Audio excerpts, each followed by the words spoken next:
آپ پھر مجھے وقت دیتے ملاقات کا 6 ماہ بعد، سال بعد، اس وقت پہ میں تیار ہو کے ملاقات کرنے آتا، آپ کے کوئی شاہی مہمان آ جاتے تو پھر ملاقات منسوخ ہو جاتی، پھر بھی آپ کی مرضی ملاقات ہوتی نہ ہوتی، میں چاہتا تو مہینے سال لگ جاتے، لیکن ملاقات پھر بھی آپ کی مرضی پہ، اور جب آپ نے چاہا ہے تو 2 گھڑیاں بھی نہیں لگی۔ تو کہا بندہ چاہے تو کروڑوں سال بھی بیت جائیں، اس کے قرب کی کوئی انتہا نہیں ہے، لیکن جب وہ چاہے تو 2 گھڑیاں بھی نہیں لگتی۔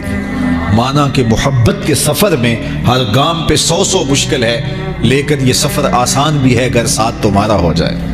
تو کہا کہ قل ان کنتم تحبون اللہ فاتبعونی یحببکم اللہ، کہ اگر تم اللہ سے محبت کرتے ہو تو آسان طریقہ تمہیں بتا دیتے ہیں، میرے محبوب کی چوکھٹ پہ آ جاؤ، اللہ اکبر، جس کو تم ڈھونڈنے نکلے تھے وہ تمہیں وہاں مل جائے گا، اور تم اس سے محبت کا دعویٰ رکھتے تھے وہ تم سے محبت کا دعویٰ کرے گا، اور پھر جب تم اس کے محبوب ہو جاؤ گے تو پھر جو تم کہو گے وہ کیوں نہیں ہوگا، کیونکہ محبوبوں کی تو بات مانی جاتی ہے۔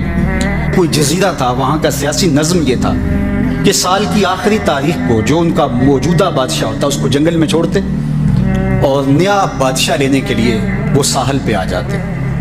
جو پہلا شخص ساحل پہ اترتا اس کو اپنا حکمران مان لیتے، جو بھی حکمران بن جاتا وہ خوش ہو جاتا، حالانکہ اس کو بتا دیتے کہ 1 سال کے لیے تجھے منتخب کیا ہے، سال کی آخری تاریخ کو تخت سے اٹھائیں گے، باندھیں گے، جکڑیں گے، اور اسی جزیرے کے دوسرے کنارے ایک جنگل ہے جہاں خاردار جھاڑیاں اور موذی جانور ہیں، وہاں تجھے پھینک دیں گے۔ وہ بھول جاتا، کہتا دیکھی جائے گی، اور سال کی آخری تاریخ جب وہ رسیاں اور زنجیریں لے کے آتے تو وہ پریشان ہو جاتا کہ آنکھ جھپکنے میں سال گزر گیا، پتہ ہی نہیں چلا، پھر روتا ہوا چیختا ہوا اس جنگل میں جاتا اور لوگ اس کو چھوڑ کے آ جاتے اور درندوں کا رزق بن جاتا، اور جو بھی آتا اس نے کبھی انکار نہیں کیا تھا۔ پہلی بار ایسا ہوا کہ جس شخص کو انہوں نے ہار ڈالے، گارڈ آف آنر دیا، تعظیم تکریم دی، سیلوٹ کیا، اس نے کہا یہ سب کیا ہے؟ کہا کہ آج کے بعد تو ہمارا حکمران ہے۔ کہا میں تو امور سلطنت نہیں جانتا، میں تو تاجر آدمی، چیزیں بیچنے آیا ہوں۔ کہا کہ ہمارا اصول یہی ہے کہ سال کی پہلی تاریخ کو پہلا شخص جو جزیرے پہ قدم رکھتا ہے وہ ہمارا حکمران ہوتا ہے۔ اس نے کہا میں تو امور سلطنت کو نہیں جانتا، تو یہ کس طرح ذمہ داری قبول کر سکتا ہوں؟ انہوں نے کہا کہ تمہیں کرنا ہوگی، اس کے علاوہ کوئی راستہ نہیں ہے، ہمارا یہ قانون ہے، ضابطہ ہے، اور یہ بھی بتا دیں کہ سال کی آخری تاریخ کو تجھے اسی جنگل کے دوسرے کنارے چھوڑائیں گے جہاں موذی جانوروں کا رین بسیرا ہے۔ تو اس نے کہا اگر انجام اتنا دردناک اور خطرناک ہے پھر تو میں بالکل جانے کے لیے تیار نہیں ہوں۔ تو انہوں نے کہا تو چاہے نہ چاہے باندھ کے بھی تخت پہ بٹھانا پڑا تمہیں بٹھائیں گے۔ اس نے کہا اچھا مجھے یہ بتاؤ کہ سال بعد میری بات مانو گے یا نہیں؟ انہوں نے کہا کہ ہاں، قانون میں تو ترمیم نہیں کر پائے گا، لیکن یہ ہوگا کہ تیرے انتظامی حکم ہم ماننے پہ مجبور ہیں۔ اس نے کہا ٹھیک ہے، میں تمہارا حکمران بننے کے لیے تیار ہوں۔ رومی بولتے ہیں کہ جب بھی کوئی شخص تخت نشین ہوتا تو وہ بھول جاتا کہ میرے 7 سال کی آخری تاریخ میں کیا ہونے والا ہے، وہ عیش و عشرت کرتا اور یوں وقت گزارتا، سال کی آخری تاریخ آنکھ جھپکنے میں آ جاتی۔ لیکن یہ پہلا شخص تھا تخت نشین ہوتے، اس نے پہلا حکم نامہ جاری یہ کیا کہ کمانڈوز بلائے جائیں۔ بلائے گئے، کہا اس جنگل میں چلے جاؤ جہاں تم بادشاہوں کو پھینک کے آتے ہو اور وہاں کے موذی جانور کاٹ ڈالو۔ پھر بلدیہ کے ملازمین بلائے، کہا جاؤ جا کے وہاں کی جھاڑیاں کاٹو۔ پھر معمار بلائے، کہا جا کے وہاں محل تیار کرو۔ کچھ لوگوں کو بلایا، کہا جا کے وہاں پھول لگاؤ، پھلدار درخت لگاؤ، سایہ دار شجر لگاؤ۔ پوری حکومتی مشینری اس جنگل کو کٹوانے، وہاں کے موذی جانور قتل کروانے اور وہاں خوبصورت محل بنوانے، کنویں کھدوانے اور پھلدار درخت لگوانے میں صرف کر دی۔ اب سال کی آخری تاریخ کو جب وہ زنجیریں لے کر آئے تو اس نے کہا کہ مجھے کیوں جکڑتے ہو، میں خود جانے کے لیے تیار ہوں، اس لیے کہ یہ اس تخت پہ آرام سے نہ بیٹھا، یہاں بیٹھ کے تیاری وہاں کی کرتا رہا جہاں اس نے جانا تھا۔ کافر اور فاسق دنیا کے تخت پہ عیش کرتا ہے، بھول جاتا ہے کہ میں نے کہاں جانا ہے، اور صالح مومن اس تخت پہ آرام سے نہیں بیٹھتا، جہاں جانا ہے اس کے لیے تیاری کرتا رہتا ہے، اور جب جنازہ اٹھتا ہے تو وہ کہتا ہے اجلوا بی ولا تؤخروا بی، دیر نہ کرو مجھے جلدی لے جاؤ، میرا تو وہاں انتظار ہو رہا ہے۔ اور پھر جب وہ وہاں پہنچتا ہے تو القبر روضۃ من ریاض الجنہ، وہ جنت کے باغوں میں سے باغ بن چکی ہوتی ہے، وہ سارے تھور، ساری جھاڑیاں، ساری آگ اور وہاں کے سارے بھڑکتے ہوئے شعلے بجھا چکا ہوتا ہے اپنے اعمال کے لشکر بھیج کے۔ ہم نے دیکھنا ہے کہ ہم یہاں آخرت کے لیے کچھ بھیج رہے ہیں کہ یہی سب کچھ لٹا رہے ہیں۔ دنیا کے مختلف ممالک میں جانا ہوتا ہے، تو ایک دفعہ میں اٹلی گیا تو وہاں ایک شہر میں مجھے کچھ دوست لے گئے، تو وہ چھوٹا سا گھر تھا، تو 20 سے 30 لوگ وہاں رہ رہے تھے، تو میں